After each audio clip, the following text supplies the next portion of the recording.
بسم اللہ الرحمن الرحیم۔ السلام علیکم ورحمۃ اللہ وبرکاتہ۔ دوستو، آپ کی خدمت میں پیش ہے ہم سفر سیزن 4۔ اگر آپ میرے چینل پر نئے ہیں تو چینل کو سبسکرائب کریں اور ساتھ میں لگی گھنٹی کے بٹن کو ضرور دبائیں تاکہ ہر نئی ویڈیو کا نوٹیفیکیشن آپ دوستوں تک سب سے پہلے پہنچ سکے۔ ویڈیو اچھی لگے تو اسے لائک اور اپنے دوستوں کے ساتھ شیئر بھی ضرور کریں۔ دوستو، اگر آپ کا رسپانس اس ناول کے لیے اچھا ہوا تو اس کی اگلی ایپیسوڈ اپلوڈ کی جائے گی، نہیں تو اسے یہیں پہ روک دیا جائے گا۔ اگر آپ کو یہ ناول اچھا لگے تو مجھے کمنٹ باکس میں لازمی بتائیں۔ چلیے دوستو، بڑھتے ہیں اپنے فرسٹ ایپیسوڈ کی طرف۔ ایک بلیک مرسڈیز تیزی سے گاؤں کی حدود کی طرف بڑھ رہی تھی۔ اونچی نیچی پتھریلی سڑک پہاڑوں کو چیر کر بنائی گئی تھی۔ ہر 2 کلومیٹر کے بعد ڈھلوان آ جاتی۔ ڈرائیور بہت احتیاط سے ڈرائیونگ کر رہا تھا۔ اس کے چہرے پر چٹانوں سی سختی تھی، آنکھیں ضبط کی کوشش میں لال انگارہ ہو رہی تھیں۔ بلیک کلر کے قمیض شلوار میں ملبوس، پاؤں میں پشاوری چپل پہنے، ایک کلائی میں قیمتی ریسٹ واچ جبکہ دوسری کلائی میں بلیک کلر کا ایک دھاگا باندھ رکھا تھا۔ دھوپ کی تمازت کی وجہ سے اس کی رنگت دمک رہی تھی۔ گاڑی میں اے سی کے باوجود اس کی پیشانی پسینے سے الکالود تھی۔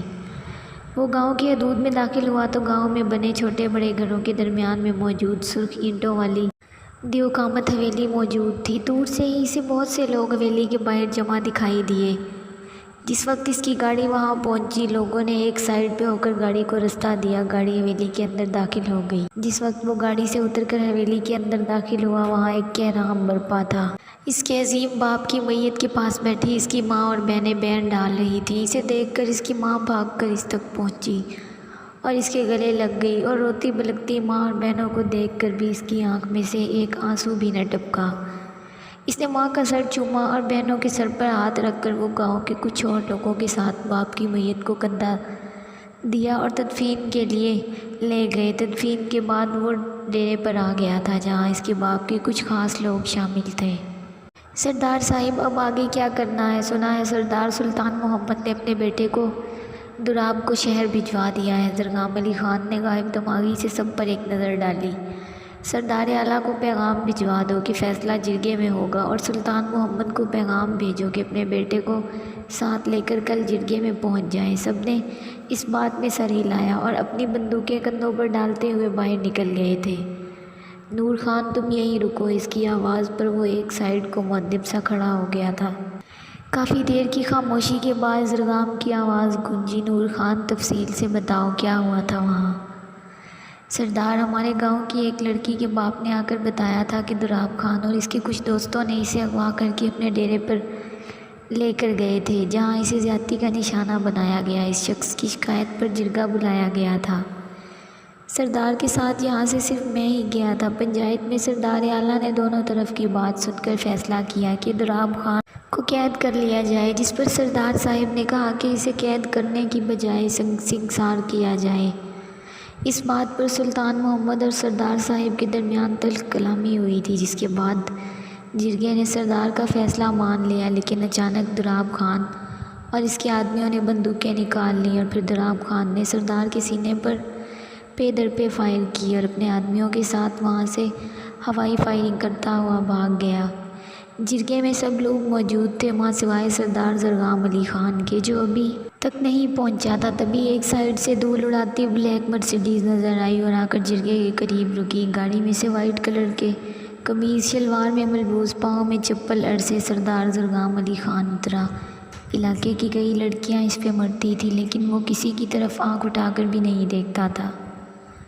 وہ سردار اعلیٰ سلمان پاشا کے قریب رکھی چیئر پر بیٹھ گیا۔ اس نے اپنے سامنے بیٹھے مجمع پر ایک نظر ڈالی اور پھر اس کی نظر سلطان محمد کے بغل میں کھڑی زینب سلطان پر ٹک گئی، جو بے نیازی سے اپنی کلائی میں بندھی واچ کو کھول اور بند کر رہی تھی۔ سردار زرغام علی خان، یہ اب آپ کا فیصلہ ہوگا کہ آپ اپنے باپ کے قاتل کا کیا فیصلہ کرتے ہیں۔ سردار اعلیٰ سلمان پاشا کی آواز پر سردار زرغام علی خان نے اپنے سامنے سر جھکائے کھڑے دراب سلطان پر ایک نظر دوڑائی اور پھر سردار اعلیٰ کی طرف دیکھا۔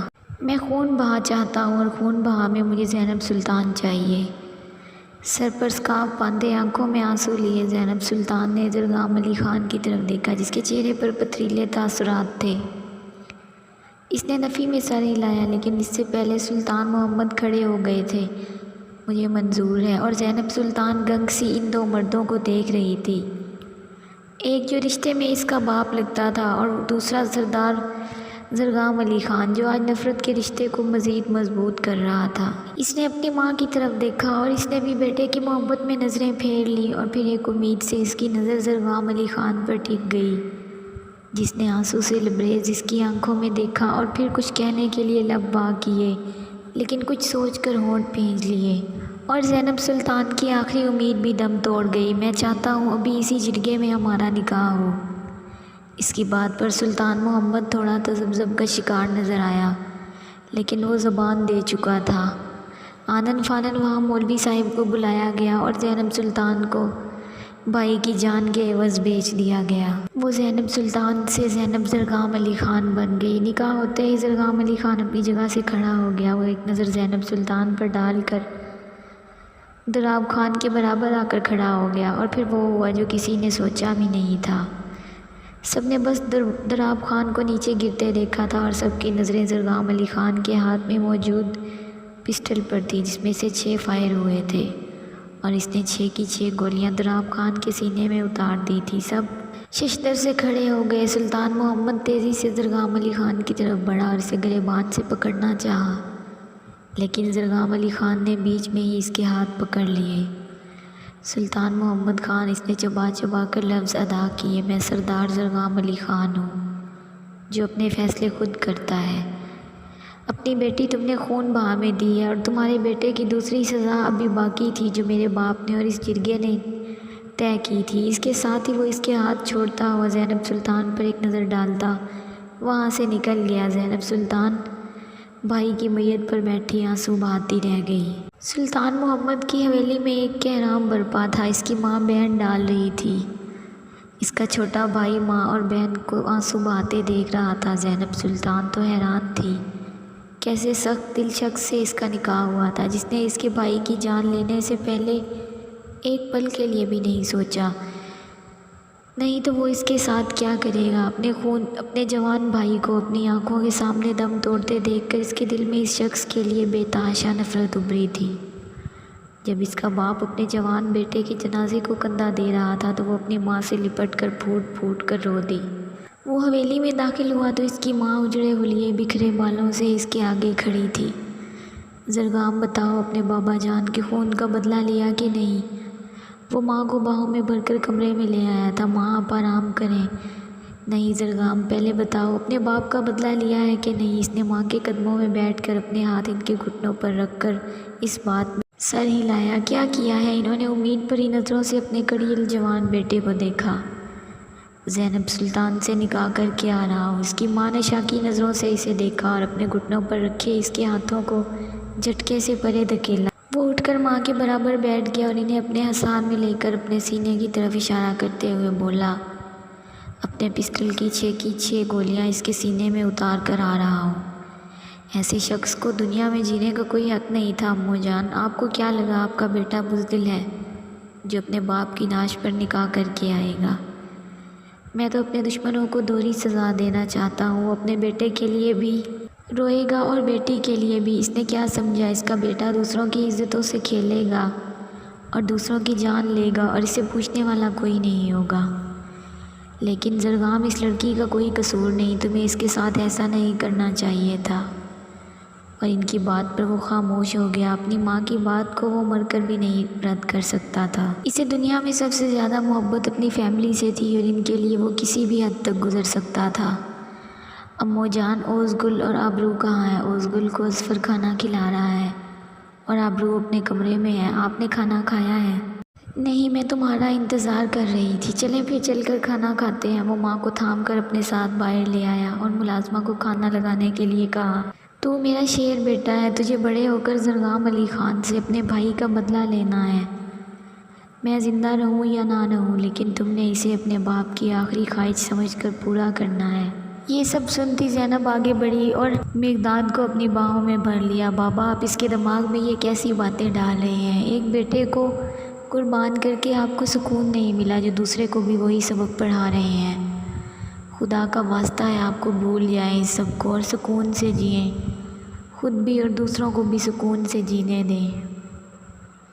بات کے اختتام پر اس نے باپ کے آگے ہاتھ جوڑ دیے۔ ہاں ٹھیک کہہ رہی ہے تو سب سے پہلے تو میں تیرا بندوبست کرتا ہوں، بہت چلنے لگی ہے تیری زبان۔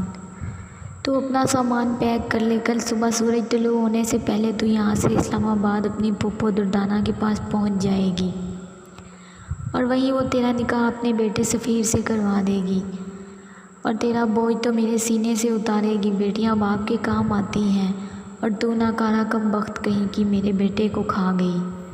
میں نے کیا کیا ہے بابا؟ یہ آپ کیا کہہ رہے ہیں؟ میرا نکاح ہو چکا ہے، آپ نکاح پہ نکاح کروائیں گے؟ یہ تو بہت بڑا گناہ ہے۔ چٹاخ کی آواز کے ساتھ ایک زوردار تھپڑ اس کے منہ پر پڑا تھا۔ اس کا ہونٹ کا کنارہ پھٹ گیا، جس میں سے خون کی ننھی ننھی بوندیں نکل کر اس کی ٹھوڑی پر پہنچ گئی تھیں۔ سلطان محمد نے آگے بڑھ کر اس کے بالوں کو مٹھی میں جکڑ لیا۔ خبردار، اگر اس نکاح کا نام بھی لیا تو میں تیرے ٹکڑے ٹکڑے کر دوں گا۔ نزاکت، نزاکت، انہوں نے اپنے ڈرائیور کو آواز دی۔ نزاکت، اس لڑکی کو لے کر ابھی کی ابھی نکل جاؤ تاکہ صبح ہونے تک یہ اسلام آباد پہنچ جائے۔ رات کا پچھلا پہر تھا، ہر طرف ہو کا عالم تھا۔ وہ اپنے مختصر سے سامان کے ساتھ اسلام آباد کے لیے رواں دواں تھی۔ گاڑی تیزی سے آگے بڑھ رہی تھی۔ پتھریلی سڑک ہونے کی وجہ سے گاڑی ہچکولے کھاتی چل رہی تھی۔ زینب سلطان خاموشی سے آنسو بہاتی اپنے نصیبوں پر ماتم کنا تھی۔ وہ اپنے خیالوں سے اس وقت نکلی جب ایک اور گاڑی کی ہیڈ لائٹس اس کی آنکھوں پر پڑیں، اور ڈرائیور نے گاڑی ایک جھٹکے سے روک دی۔ کون ہے؟ نزاکت، be B G Zargham Ali Khan ہے۔ اس نے خوف سے آنکھیں بند کر لی۔ دروازہ کھلنے کی آواز پر اس نے مڑ کر دیکھا تو وہ اپنی چھا جانے والی شخصیت کے ساتھ سامنے کھڑا تھا۔ نزاکت، اسے کہاں لے کر جا رہے ہو؟ اسلام آباد۔ اوکے، اچھی بات ہے۔ زینب نے اسے کوٹ کی جیب سے کچھ نکالتے دیکھا تھا۔ اگلے لمحے اس نے ایک کارڈ اس کی طرف بڑھایا تھا۔ اگر کبھی ضرورت پڑے تو یہ میرا کانٹیکٹ نمبر ہے۔ زینب نے ہاتھ نہیں بڑھایا۔ میں تمہاری مدد لینے سے بہتر مرنا چاہوں گی۔ جب تک میں زندہ ہوں تمہیں بھی جینا پڑے گا زینب سلطان۔ اور ہاں، میں جانتا ہوں ایسا وقت آئے گا، اسی لیے دے رہا ہوں۔ اس نے اس کی مٹھی کھول کر اس میں وہ کارڈ رکھتے ہوئے اس کے چہرے پر ایک گہری نظر ڈالی، اور دروازہ بند کرتا ہوا اپنی گاڑی کی طرف مڑ گیا۔ گاڑی ایک سائڈ پہ کر کے اس نے ان کی گاڑی کو گزرنے کی جگہ دی، اور گاڑی پاس سے گزرنے پر زینب کو ہاتھ کے اشارے سے کال کرنے کی یاد دہانی کروائی، جس پہ اس نے غصے سے منہ موڑ لیا۔ جاری ہے دوستو، اگر آپ کو یہ ناول پسند آئے تو مجھے کمنٹ باکس میں لازمی بتائیں کہ اس کی اگلی ایپیسوڈ اپلوڈ کی جائے کہ نہیں۔ اگر ویڈیو اچھی لگے تو اپنے دوستوں کے ساتھ شیئر بھی لازمی کریں، اور میرے چینل کو زیادہ سے زیادہ سپورٹ کریں۔ اپنا خیال رکھیں اور دعاؤں میں یاد رکھیں۔ شکریہ۔